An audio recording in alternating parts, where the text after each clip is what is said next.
We start? Should we start cell? Have we done cell, students? We finish cell the unit of life.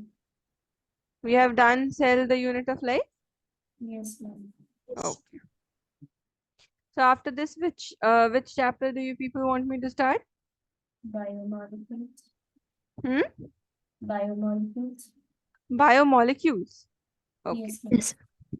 Okay, we'll start biomolecules. So everyone agrees with biomolecules, right?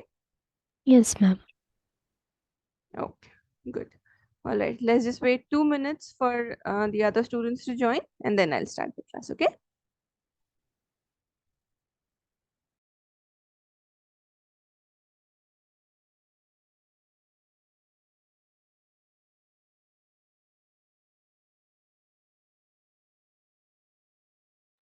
Ma'am, could you show from the dichotomous root? I'll take a screenshot last because I didn't complete it.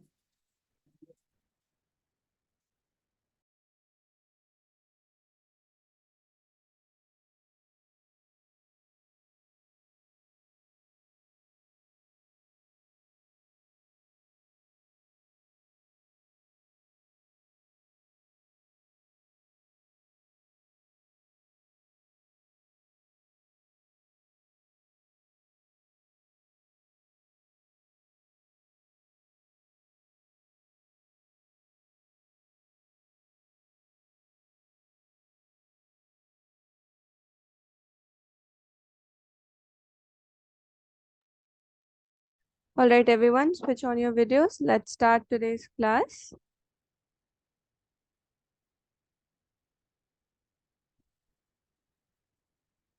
Which dicot part do you want to see, Zanab?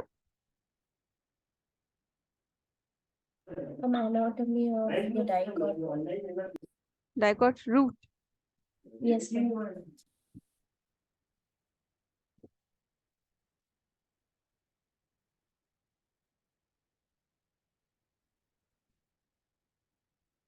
One. Ma'am, can you scroll down a bit?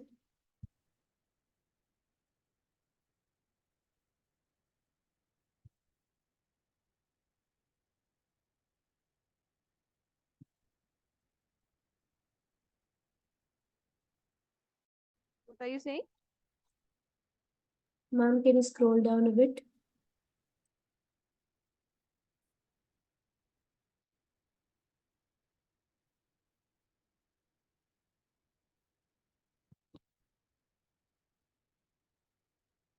Done, ma'am. All right, so today we're going to start with the monocot root. Now, all of you know monocots are those plants that have just one cotyledon in them, right? And basically, if you see like the basic structure or the basic plan of the anatomy in case of monocot root and dicot root, it is almost the same. For example, epiblemma is present in monocots, so as in dicots. Cortex, endodermis, pericycle, all the vascular bundle and the pith, all of these are present in both of them. But let us see how is the monocot root different. And the first is that the xylem bundles are more than 6, meaning they are polyarch. There are more than 6 bundles of xylem. In the case of monocot roots, their pith is large and well developed. Just like how we talked about the dicot root, their pith was inconspicuous, right? But in here, the pith is large and well developed. Now, monocot roots has a special thing. It's that their roots do not undergo secondary growth. The dicot roots undergo secondary growth, but the monocot roots do not. Clear? So these are the, you can say, the basic differences that are there in the case of monocots and dicot roots. Then comes the dicot stem. Now see, the dicot stem has all of these features. Firstly, the outermost layer will be the epidermis. Then below the epidermis is the presence of cortex. Now, cortex has been subdivided into hypodermis, cortical layer, and endodermis. These are the further zones that come under the cortex. Now, hypodermis contains few layers of collenchymatous cells, the cells that are collenchyma, right? Collenchyma rich cells are present in the hypodermis. The starch sheath, or you can call it as the endodermis. See, there is like a layer of starch present in the endodermis of the dicot stem. Then there is the presence of pericycle, and then comes the vascular bundles. Now, vascular bundles are conjoint and open. Open means cambium is present in them, which would lead to the secondary growth, right? And they have endark protoxylem. Endark means, what is the meaning of endark?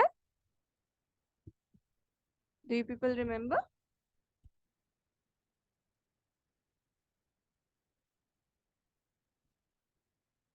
Also, when we talk about the particular collenchymatous cells, do you people know what is the characteristic of collenchymatous cell?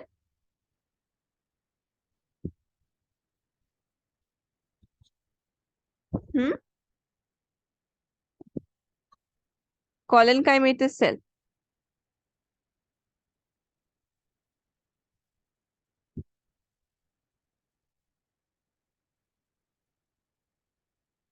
No one remembers.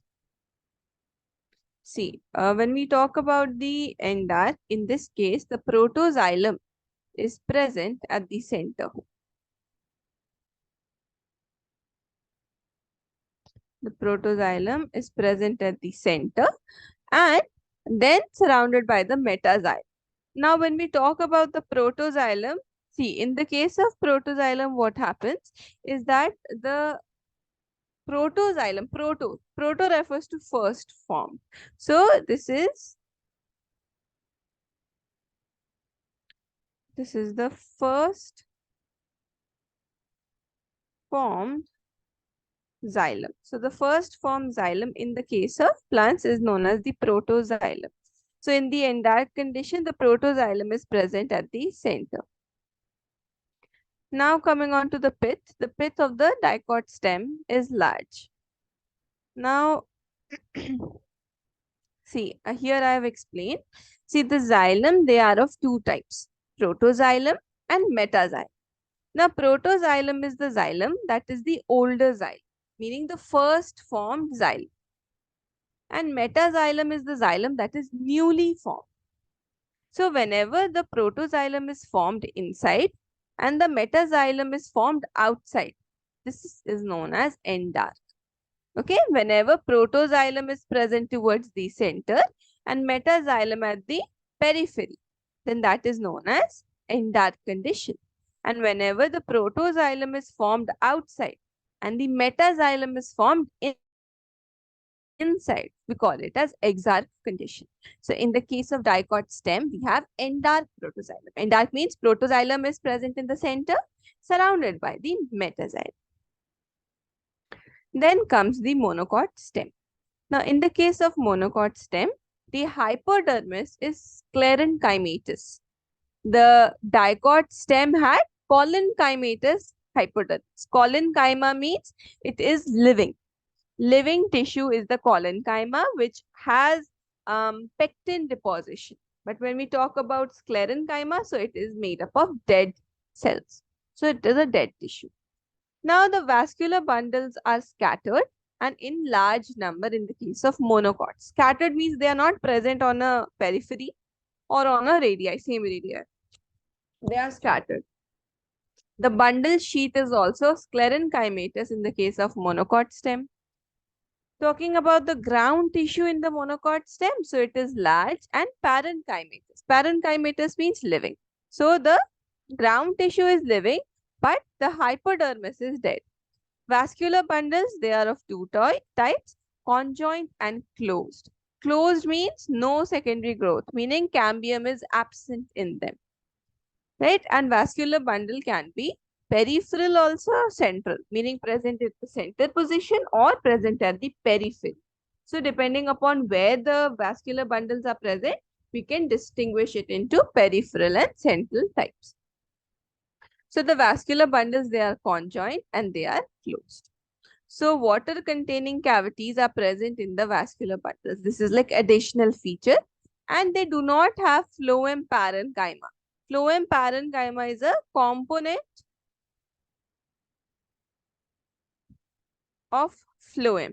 So the phloem has four components, out of which phloem parenchyma is one component, and this is absent in the case of monocot stem.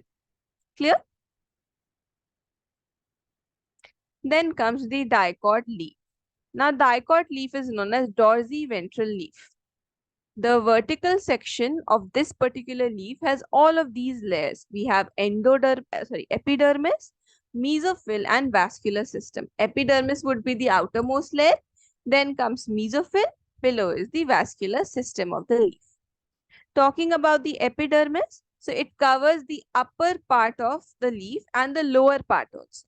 Always remember that the upper part is called as adaxial and the lower part is known as abaxial. Adaxial, abaxial. So be mindful when you read and learn about this because it can get a little confusing. It's just the difference of B and D, right? So you pay attention to that. So the leaf is covering the outer surface also, meaning the upper surface, as well as it covers the lower surface. The epidermis does that.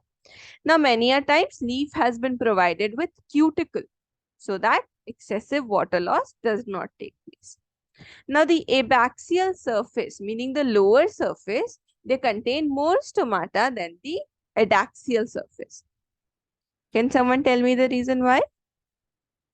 Why would the stomata be present in much more number underneath the surface of the leaf rather than being present on top of it? Who can tell me the reason behind this?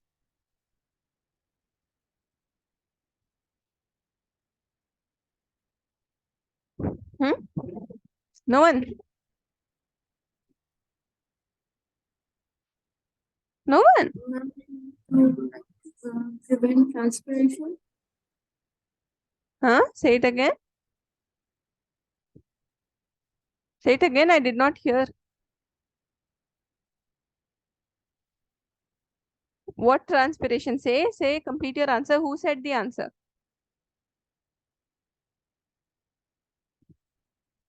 Yes, Sabiha, to prevent transpiration.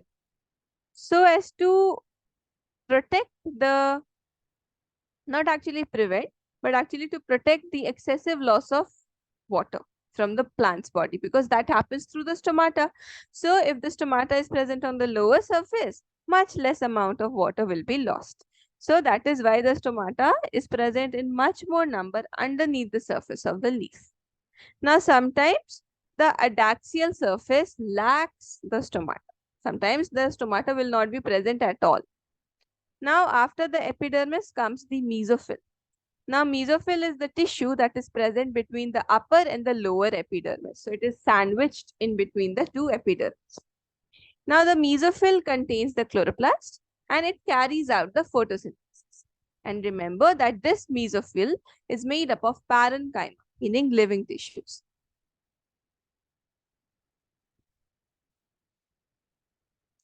So the mesophyll, they are of two types, that is like palisade parenchyma and spongy parenchyma, depending upon their appearance. So we can say that the mesophyll is of two types. Now the palisade parenchyma, it is adaxially placed, meaning placed at the upper surface. And it is made up of elongated cells arranged vertically and parallelly to each other. So vertical cells are present which are parallel to each other. That is what how you describe palisade parent. Then comes spongy parent. Spongy parenchyma is present below the epidermis and it extends to the lower endodermis, meaning it goes deep within. It is oval or round and it is loosely arranged. The palisade ones, they were elongated cells and these are oval and round. Now, there are numerous large spaces and air cavities in between these cells, meaning in between the spongy parenchyma, air cavities are present. Now, after that comes the vascular system of the dicot leaf. Dicot leaf is also known as dorsiventral leaf. So, the dorsiventral leaf, it includes the vascular bundles and they are seen in the veins and the midribs. You people have learned about veins and midribs. So in the veins and midribs, the vascular bundles are seen. Now, the size of it depends on the size of the leaf, because when the leaf size is bigger, the veins are also bigger. So the vascular bundles will also be bigger, and vice versa. Now, the vascular bundles, they are surrounded by a layer of thick walled bundle sheath cells. They are surrounded by bundle sheath cells. Any doubts in dorsiventral leaf? No, ma'am. Okay. See, in this particular chapter, students, you have to learn every. Like, it's all very mug it up kind of a chapter. So, I don't think much of understanding or much of explanation is required. Do you people feel the need to? Are you feeling like, oh God, another chapter to mug it up? How much will we learn? Okay. Now coming on to the next, that is monocot leaf. I think this is the last. Finally coming on to the last of the chapter. So monocot leaf is also known as isobilateral leaf. Okay. In this case, the stomata is present on both the sides. Upper surface also, lower surface also. Now, mesophyll is not divided into palisade and spongy parenchyma in the case of monocots. And in the case of grasses, there is a unique property that the grasses have. Many a times this is also asked in questions, that the adaxial epidermis, meaning the upper epidermis, they have, you can say, their veins modify themselves into large empty cells, and we call them as bulliform cells. So bulliform cells are present in monocot leaf, and these bulliform cells, they absorb the water and they become turgid, meaning they get swollen, and the leaf surface gets exposed because of that. Just like how guard cells work. Do you people remember how guard cells work? Same way, these bulliform cells are also working. Now, when the bulliform cells, they lose water and become flaccid, the leaf surface would go back to the normal shape and size. The parallel venation of monocot leaves are of the same size as the vascular bundles, meaning the vascular bundles, they are just as equivalent to the parallel venation, meaning direct elongated variation that is present, a venation that is present in the vascular bundles. Any doubts? This whole thing is clear? Yes, ma'am. Anything you people want to ask? All right, now you can note it down, and then we'll start a new chapter. You have to note down from monocot root, right?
10 students?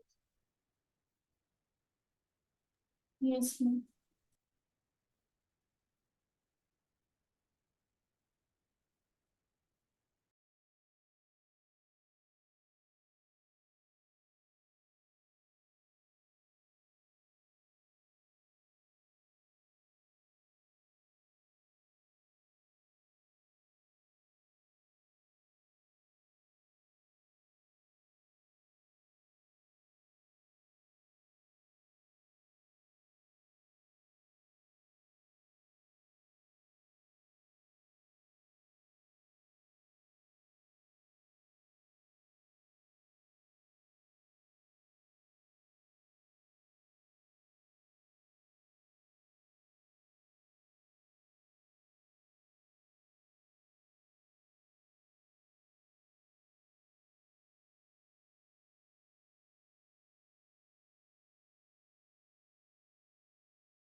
Ma'am, can you scroll up?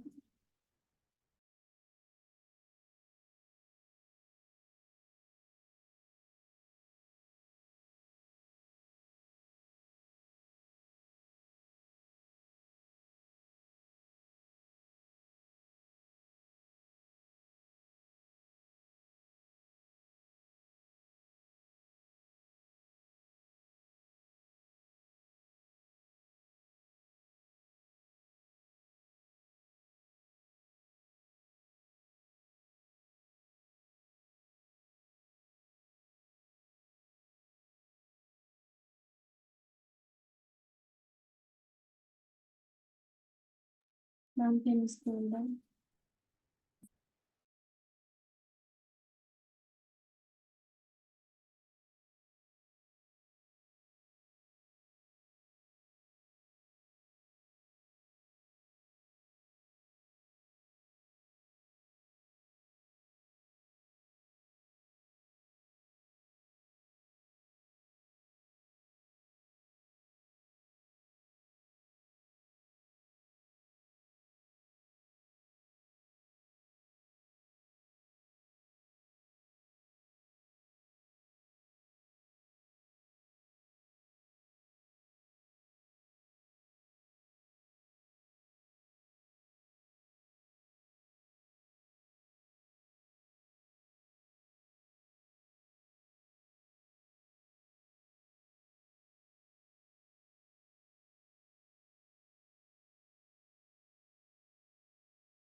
Done? Yes, ma'am. Everyone's done, student? Yes, ma'am. Yes, ma'am.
And students, Yes.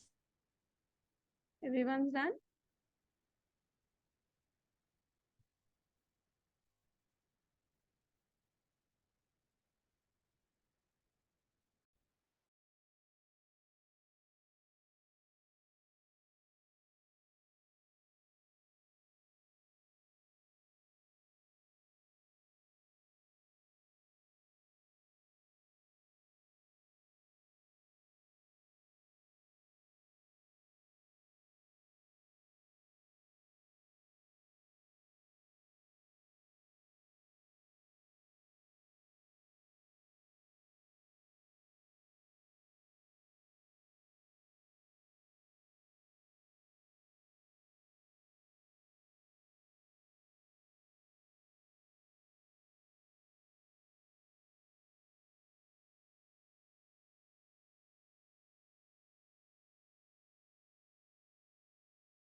Done, student?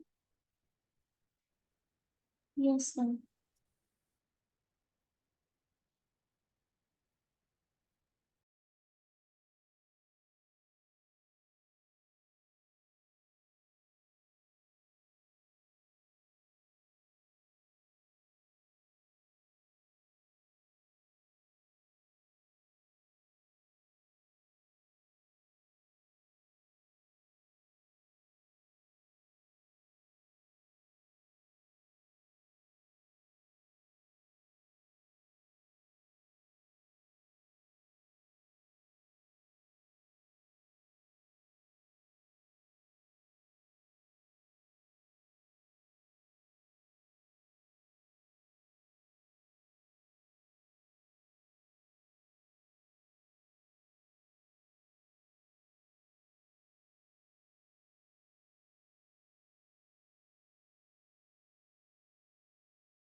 10 students?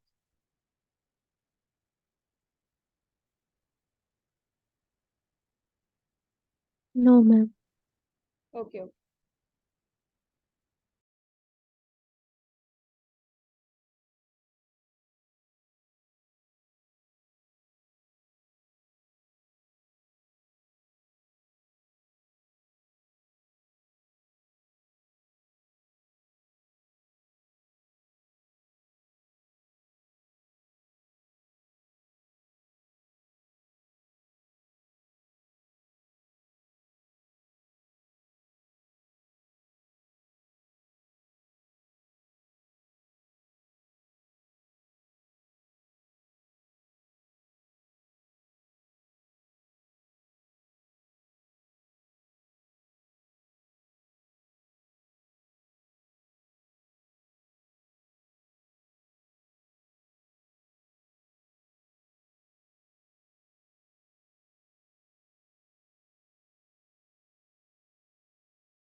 Can, ma'am.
Done, students?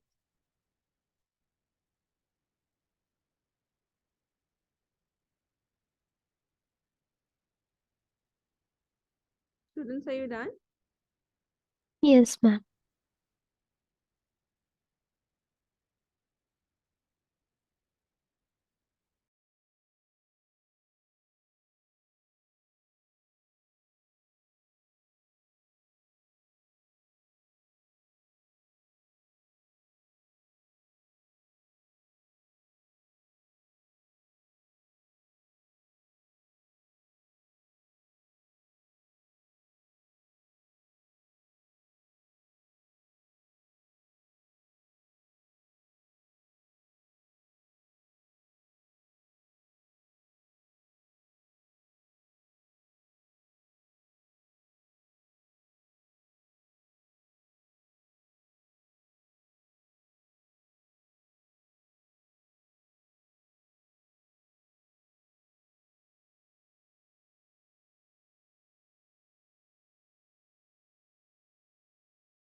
Done, students?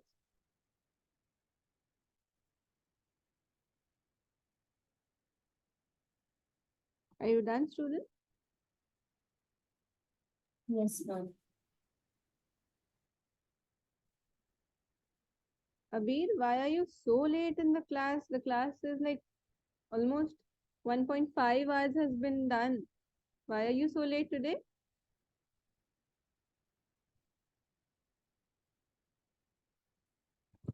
Am I audible, Abir? Yes, ma'am. Why are you so late today? Ma'am, I slept after school and I didn't wake up. Hmm? Ma'am, I slept after school and I didn't wake up on time. So I joined right after waking up. Oh, you fell asleep. Yeah, ma'am, it was the first day of school. Okay, okay. But try to be on time, okay? Yes, ma'am. You like we have completed anatomy, so you've missed the whole entire thing.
Done, students? No, ma'am. Okay.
Done, ma'am. All of you are done? Yes, ma'am.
Done, students?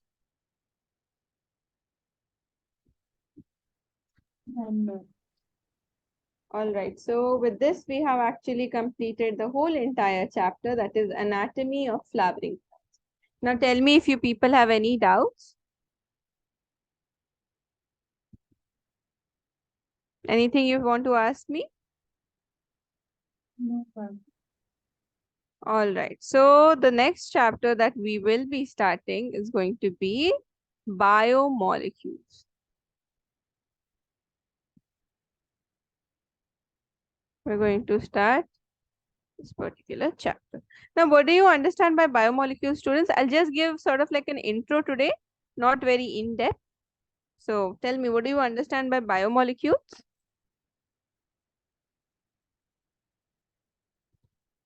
Hmm? Bio. What is the meaning of bio? The molecules present in human body like protein and Yeah, not just human body, but any living organism's body, right? The molecules, the variety of molecules that are present in the living organism's body. That is what we call as biomolecules. So we'll say the various molecules, or you can say components,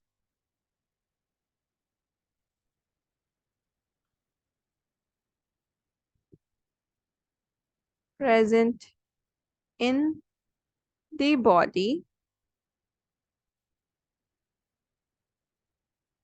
of the living organism is called as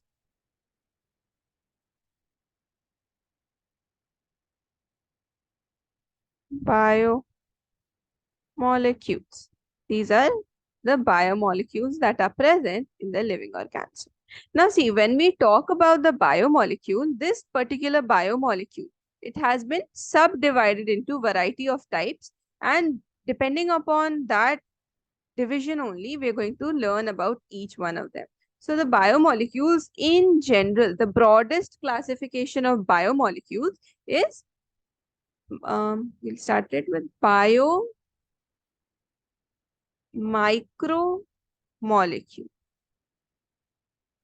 Biomicromolecule, and then there is biomacromolecule.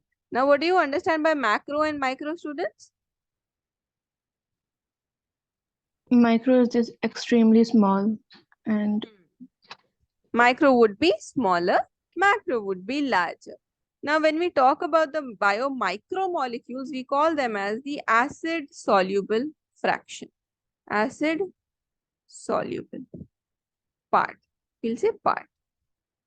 And when we talk about the macromolecules, so we'll call it as the acid insoluble. We will talk about how it is soluble and insoluble. Don't worry about that. But just for now, know that the micromolecules are known as acid soluble, or you can call them as filtrate. And biomacro ones are known as insoluble, or you can call them as retentate. Now, furthermore, what happens is that the micromolecules have been further divided into three types. The first one is amino acids. Amino acids. Have you ever heard about amino acids before? yes, ma'am. What do the amino acids do? What is the function?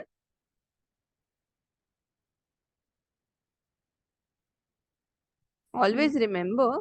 Say. Synthesis of protein. Very good. Exactly. The synthesis of proteins. Meaning amino acids are the building blocks of proteins.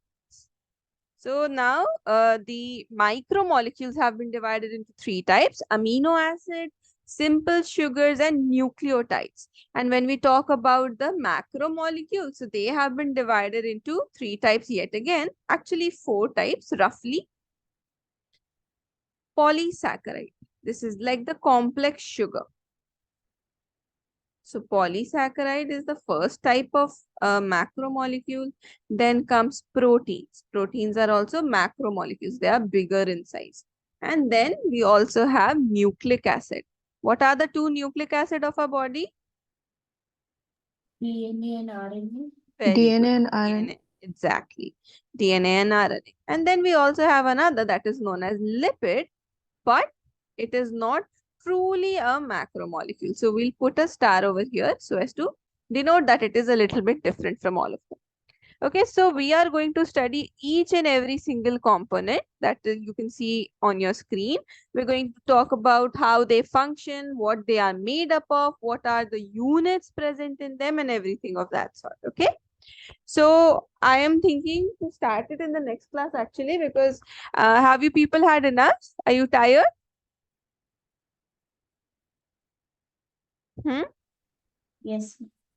Because I see that today all of you were low on energy. I don't know why, but it was particularly for everyone. So, since we have completed the anatomy chapter, so I'm going to start biomolecules in the next class. Okay, students? I've just given you a brief as to what we will be studying. And remember now this chapter is in context with the different kinds of bonds, with the properties of each one of them, and every single thing that we're going to talk about in each of the different kinds of biomolecules. All the examples, all the bonds, and everything is very, very important to remember in this chapter. So we'll go side by side, and we'll not get scared of this chapter, no matter how many bonds or hydrogen or carbons come along. But remember that this chapter is very interesting. Okay, students? Anything you Yes, want ma'am. to ask me? No, ma'am. Okay. All right. So we'll keep it till here only for today's class, and in the next class, we'll continue. Okay. Thank Do you. one thing, students. First, you note this down. Okay. At least take down this particular thing that I've written today, and then we'll continue. Okay. So once you're done, just tell me.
Ma'am, Done, can you ma'am. stand with it?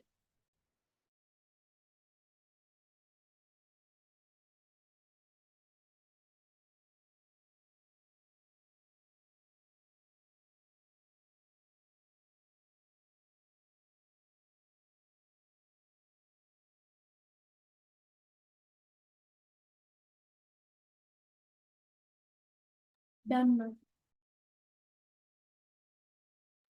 Everyone